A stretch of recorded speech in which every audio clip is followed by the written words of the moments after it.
It's Wednesday, July 31st, 2013.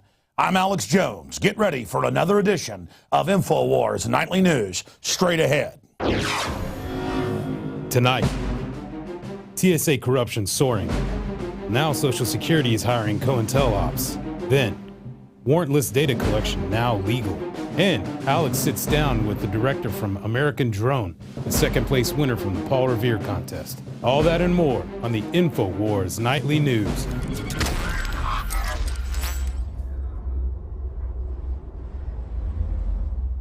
First off tonight, we see the arrogance of a corrupt government and the awesomer power of the TSA. A new government accountability office report shows that just in the last few years, TSA misconduct, thieving, molesting, raping, stealing, you name it, is up a whopping 26%. And remember, that's the government when they actually get caught, so it's probably much, much worse than that. But don't worry, though. They don't need to be held accountable. Only you do. And to do that, we have to violate your Fourth Amendment.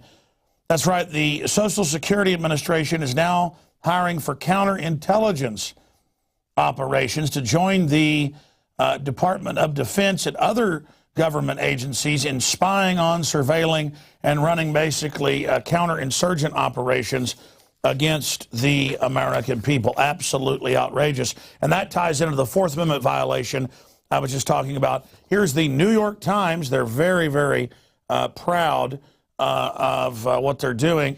Warrantless cell phone tracking is upheld. There's a lot of places that we can say American freedom died, but you can really mark this up with the NSA going public with their illegal spying on the Associated Press, on Congress, on Tea Party groups, the IRS harassment. But we've really crossed the Rubicon into an officially authoritarian government.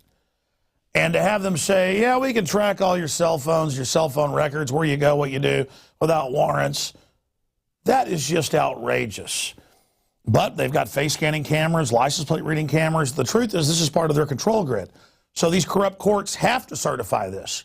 But we've had courts say that black people weren't humans in this country as well. And, well, a lot of abolitionists and other people disagreed with that, so you know the truth today. Black folks are as human as anybody else. We're all in the human family.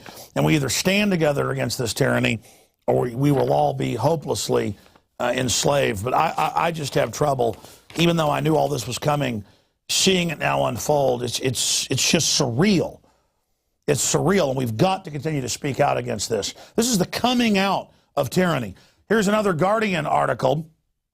Glenn Greenwald had promised to bring more, and it's called the XKeyscore. NSA tool collects nearly everything a user does on the internet. Your codes, where you go, what you do, your emails you thought were private, everything. Now, if you had this info on government, it'd be called espionage, and you'd go to jail for decades like Bradley Manning. But when the government illegally spies on you, well, it's security. The security of the criminals that run our society to a great extent. Now, we have a report here we're about to air with Jakari Jackson. A man was shot in Austin after he attempted to enter a bank that had just been robbed. He was scared and ran out. Turns out he's not the bank robber, it looks like. And the police officer chased him out, jumped on him, and shot him. And this is similar to the whole Trayvon Martin case, but it's not white on black. It's a non-racial issue, and it's the police, so the media here in Austin is not even covering it, much less nationally. And here is that report.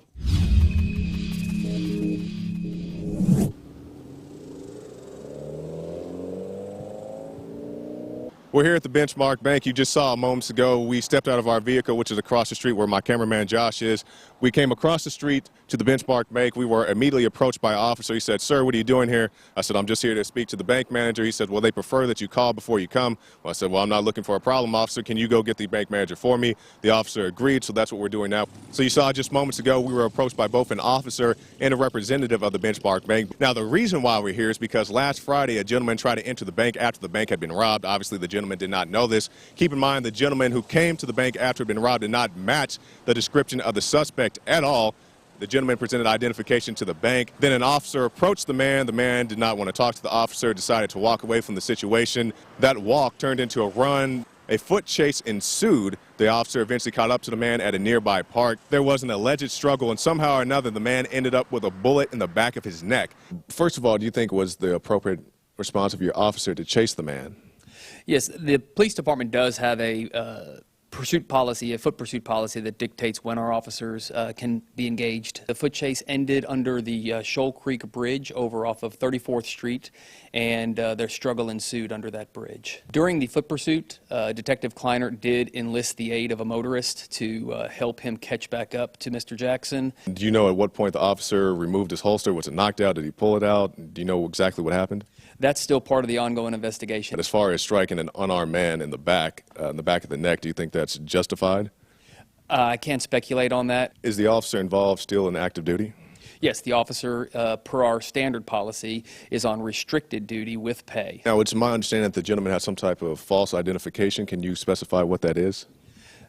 Again, due to the ongoing nature of the investigation, there are some pieces that we're not releasing. We have this ongoing investigation as far as, when the officer unholstered his weapon, when exactly he fired the weapon, but you're pretty confident in saying that he was there, the gentleman was there to commit a fraud. Does his prior history have anything to do with that conclusion? We have not released Mr. Jackson's full criminal history. We're not attempting to challenge his credibility. Anytime a life is lost, it's tragic. And it's tragic for Mr. Jackson's family. As a law enforcement family, it's tragic for us. Our officer is, having a hard time with this as well. Now, I can't help but notice the similarities between this case and the George Zimmerman Trayvon Martin case, whereas the person with the gun aggressively pursued the person without the gun, and when an altercation ensued, the person with the gun opened fire. And that just so happens to be the cover story on this month's Infowars magazine, available at the Infowars shop. And as always, remember to film the police. I'm Jakari Jackson for the Infowars Nightly News. Now, there are so many examples of government corruption working with criminal groups, it makes the head spin. But just today, 2 different articles came out. One in the Hollywood Reporter about Hollywood in the 30s promoting Hitler. So did Time Magazine, for that matter. Our government actually created Hitler along with the British intelligence. But now there's another article out. Bank of England helped the Reichsbank sell its Nazi gold that they'd stolen from Czechoslovakia and others, of course. And that's what the globalists do. Going back to British intelligence, they help create the monsters, the Saddam Husseins, the Bin Ladens, the Hitlers. They put the Bolsheviks in, and then they use that crisis. It's not that they ran Hitler, they helped create Hitler. It's not that they ran Mao Zedong, they put him in power. This is all declassified. And then when these madmen create crises, they can take our liberties here domestically in the name of fighting them and have no-bid weapons contracts. It's called full spectrum dominance. Why did the military-industrial complex create al-Qaeda and then fund them and allow them to attack us repeatedly? Well, they've made $10 trillion since they created al-Qaeda conservatively on no-bid weapons contracts. They've stolen trillions in oil, and they've taken American liberties. Because we got to spy on the Tea Party because, gee, they're a bigger threat than al-Qaeda now. We had to get rid of our rights and kill America and freedom because, there were threats like the Nazis and the Soviets and the communist Chinese and the Bin Laden people. But in every case, the globalists help give them their start. It's not blowback. It's not chickens coming home to roost. This has been engineered by design. Well, we're going to go to break and come back on the other side with the second place winner of the Operation Paul Revere contest, American Drone. The first place winner was announced today, and those details are at Infowars.com/Paul for Paul Revere, where you can see hundreds and hundreds of great entries on every subject under the sun. And finally, we have the new issue dealing with Divide and Conquer. The August issue of Infowars magazine is out. You may think you know everything about how they're trying to start a race war. That's great. This is designed to wake up your friends and family to how this divide and conquer worked and how they're trying to railroad George Zimmerman. And it just shows how it is a mass distraction. That's just one of the things it covers. You can buy them at cost or get a year subscription right now at InfoWarsStore.com. And again, I want to thank all the viewers that do make this transmission possible. We'll be right back with the interview portion of Infowars Nightly News. Now you can watch the Infowars Nightly News streaming live as it happens for free. Check it out at Infowars.com/show.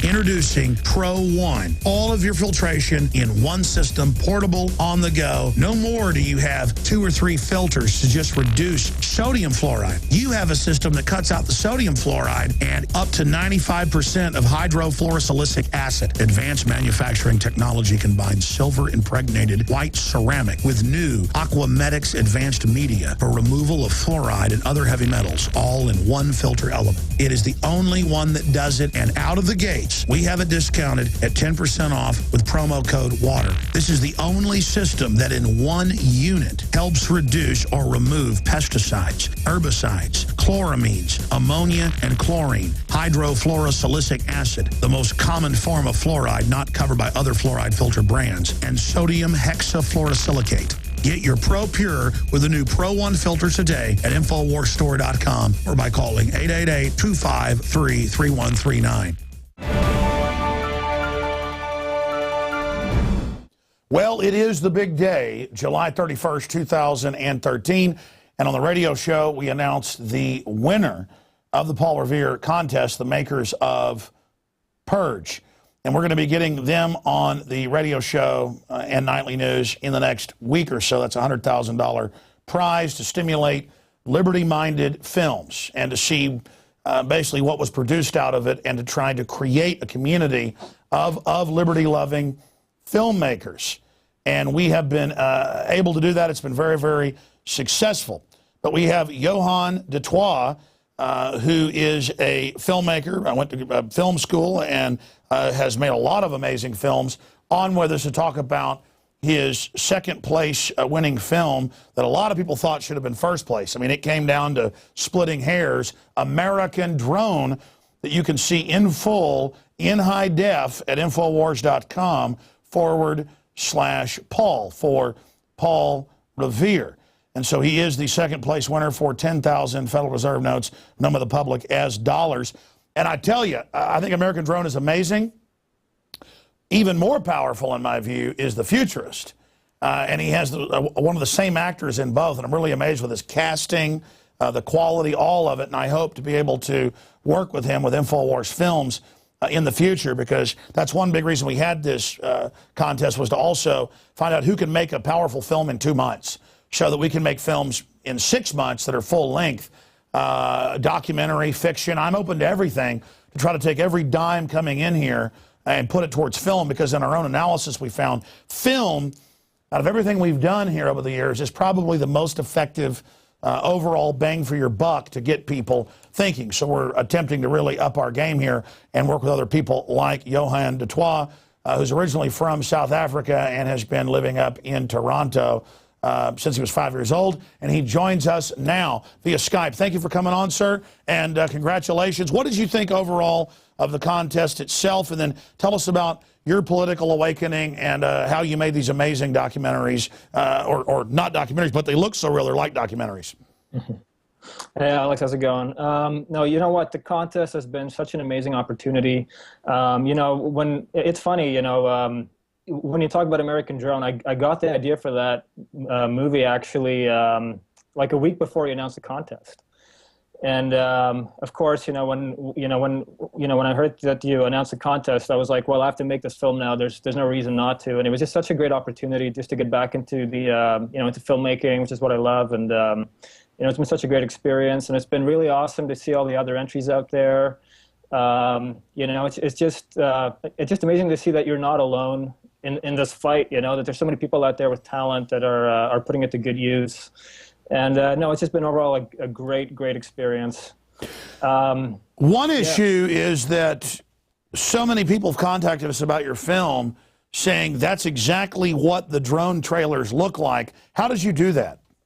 Well, I went, you know, online and I did my research, and you know, I mean, I don't have a big budget or anything, so you know, we basically, you know, made that set as close as you know, like as we could to being, you know, as being correct, right? So, It took a while, to narrow it down, but I mean, we've got car seats in there, and those racks were, like big server racks, that we bought secondhand somewhere, and spray painted and all that. So, yeah, it's just research, and then like you just have to build like a human story around this set and all that, right? So, yeah. Other points you'd like to make about the filmmaking process, and then I want to go back to your earlier film, The Futurist, which I just think is so smart, and people that have seen it on our YouTube channel overwhelmingly think it is as good as your other fictional account with this American drone, but again, it comes off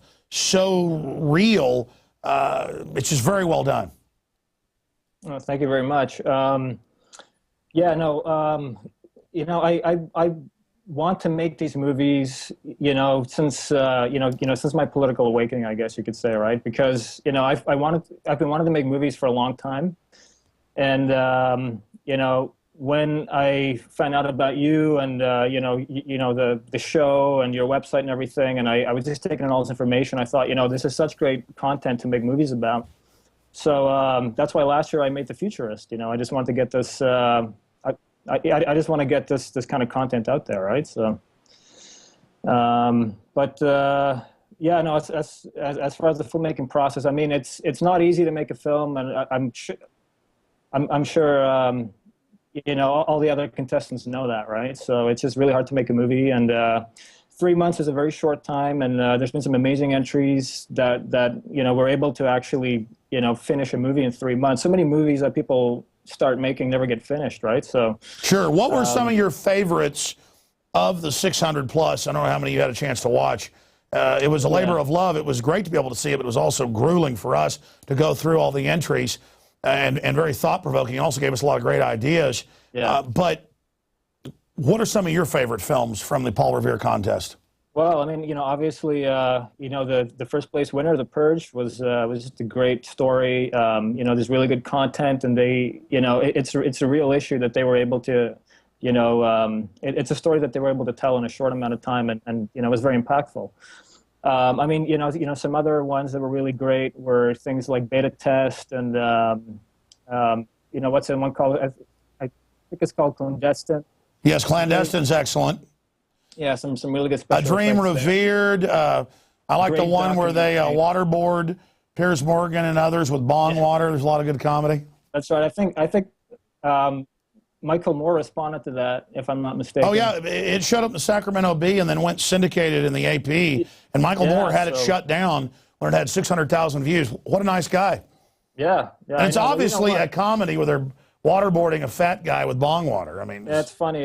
It's just like they can dish it, but they can't take it. And you know what? They brought a lot of attention to it. So hey, I thought it was great. So absolutely.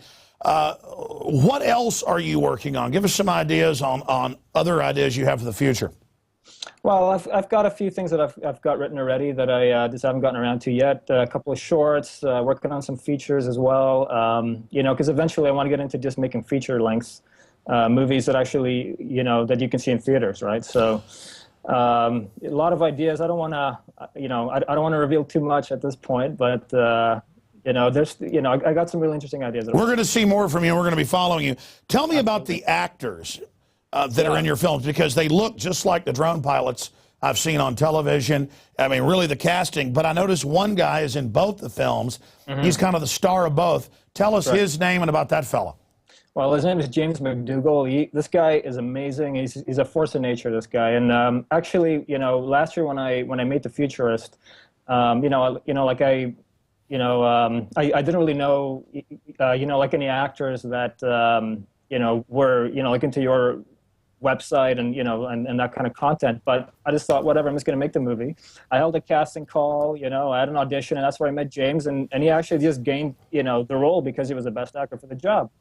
And I mean, at the time, I didn't really explain anything about, like the actual story, that it was about 9/11 and stuff. And when he read the script, he was like on cloud nine, right? So, and then I found out that, you know, he's an info warrior. He's been following Alex Jones for a long time, and you know, he supports Ron Paul, all this stuff, and it was just like a match made in heaven, really. So yeah, no, listen, I'm impressed with all of you guys. Here's my big frustration. I spend, well, this year, over 100% of the money coming in. I'm spending savings I had. That's why I expanded things going back about 7 years ago. I suddenly made a bunch of money on some films I made, and I didn't want to just buy a big house. I wanted to fight this corruption, so I expanded my operations. It's been really an experiment. It's been very successful in some ways. Other ways, it's been a big headache and frustrating, but it's a labor of love to really try to do as much as I can and not just limit myself. But now I really want to make a bunch of money because I have seen all these filmmakers that I know are going to come to us with great ideas, and I want to be able to finance like 10 different groups of people with $100,000, $200,000, which sounds like a lot, but for filmmaking it's not, for those that don't know, to really just make full-length documentaries, action films, dramas. So I hope viewers out there will get PrisonPlanet.tv memberships, will buy the books and videos and T-shirts, and support our sponsors at Infowars.com, because we're maxed out to do things like paying out this $115,000 in prizes, $10,000 to this filmmaker. I hope people understand this is the biggest place where you get bang for your buck and resistance to the globalists and what they're doing. And it's just so exciting. So I look forward to seeing ideas you have, Johan, and ideas that the Purge folks have, and ideas that the folks that made A Dream Revere made, and the great animators, the third place winner, Political Earth, but so many of the other people. I really just want to try to turn them loose, and also have a place where we can try to put it in some art house theaters. I know how to do that, know how to give it some promotion, know how to at least sell enough DVDs and downloads that we're able to pay for it. But right now I may be able to finance 3 films for $100,000 in the next year, so it's $300,000. I'd like to be able to spend $3 million, but again, that's up to the viewers and listeners. But I've basically been ranting here. Tell me about the guy that plays the Fed in the Futurist. I mean, he looks like he could be in Hollywood. I mean, these guys you found really have that, that sense of magnitude, gravitas. They really telegraph so well on the screen, are such great actors. Tell us about that guy that plays the Fed, and then any other points you'd like to add, Mr. Dutoit. Yeah, well, that guy is is a really great actor. He does a lot of stage work as well here in Toronto. There's a lot of great actors in Toronto. Like, there's a lot of talent in this town. And as you know, most likely is that like a lot of Hollywood movies actually shoot up here in Toronto as well. And what was I going to say? Yeah, his name is David Strauss, and he just nailed that role. I was so happy with his performance, and he's the kind of guy, like, you see him in real life, and he's very humble. He's very quiet, but as soon as you throw the camera on him, he's just got such a great look on camera that he's just utterly convincing, and it was just awesome working with him again. It was just awesome working with him, and I would love to work with him again. I'm sure we will at some point. And let's not leave the other people out. Tell us about the Arab family that gets killed. Tell us about the other drone pilot. Yeah, well, the lady in the shack, she's actually from Afghanistan. She's a working actress here in Toronto.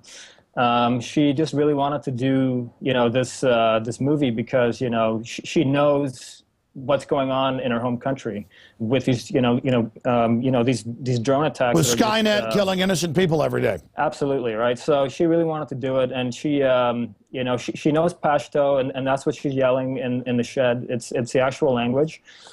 She did a great job. Now, my friend, who sort of plays, like the Pashtun man with the gun, right, with the AK-47, he's a friend of mine. He's actually Hispanic. He actually came out on a day's notice because the first guy got sick when he was running around in the, that Badlands area there. So, that day we had to cancel. We had some other difficulties as well. So he actually came out on a day's notice, and he just gave it his all. He didn't know the language. He was just yelling stuff, but it was very convincing, and it worked for the, for the role. Then, The actual drone pilot, his name is Vincent Marciano. He's also a working actor here in Toronto. He's been on some shows, some TV shows, and you know, I can't think of it right now, but you know, he's, you know, a very pro guy. Well, listen, you've obviously shown that you're a can-do guy. And even if you wouldn't have won, this is a great showcase for your work.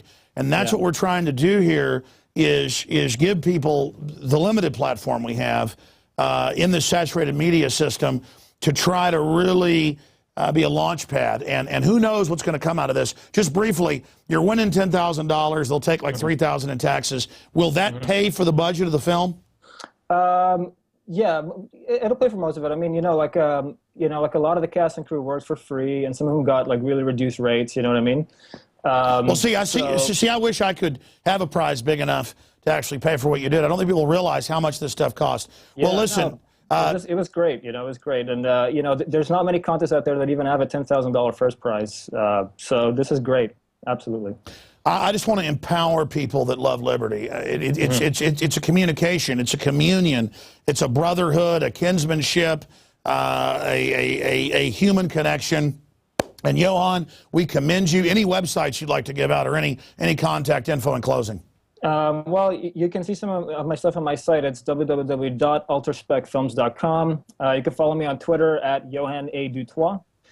And yeah, you know, just keep following.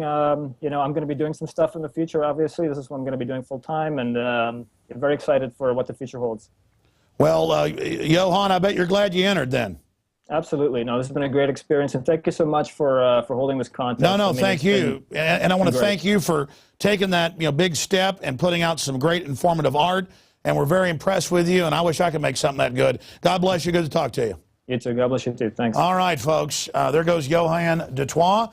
I'm Alex Jones signing off for this edition of Infowars Nightly News. Tomorrow night, we'll probably have the first place winners on, or if not, they'll be on the radio show tomorrow or Friday. We're not sure. We're still contacting them right now. Didn't want to let them know they'd won until we announced it a few hours ago on the syndicated radio show. We're going to end the transmission with a minute or two, a clip from the film American Drone. And even if you're not a filmmaker, folks, and even if you don't produce documentary films, you can go to Infowars.com/Paul for Paul Revere and pick the films you like the best and send them on to friends and family to wake them up. And that was our ultimate goal. So we end with a clip from American Drone.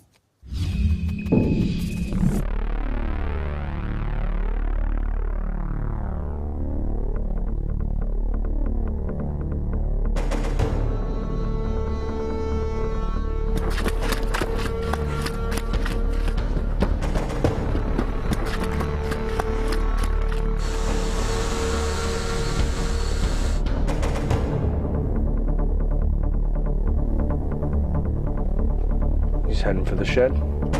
Yeah, spotted us. Man, is he booking it?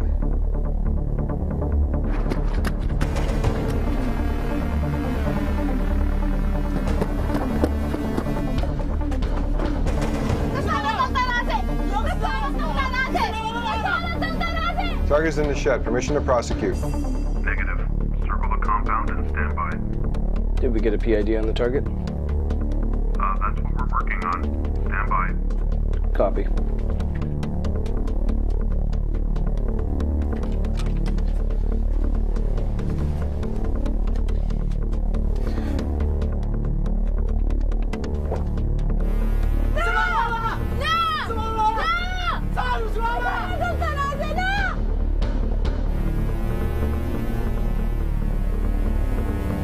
Okay, Jackpot 84. Go ahead and prosecute the target. Hell yeah. Master armed. Sensor, you ready? Establishing track.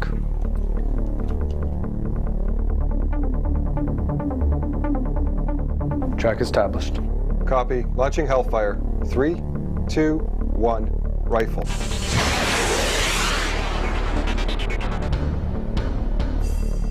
Impact in 10 seconds.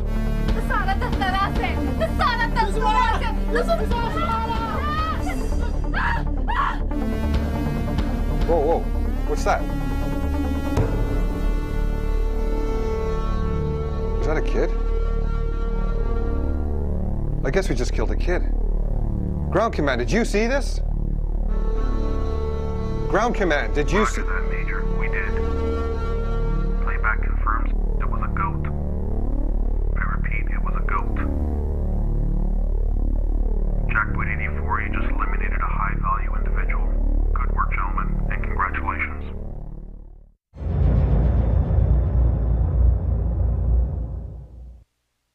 Now you can watch The Alex Jones Show live as it happens at Infowars.com/show.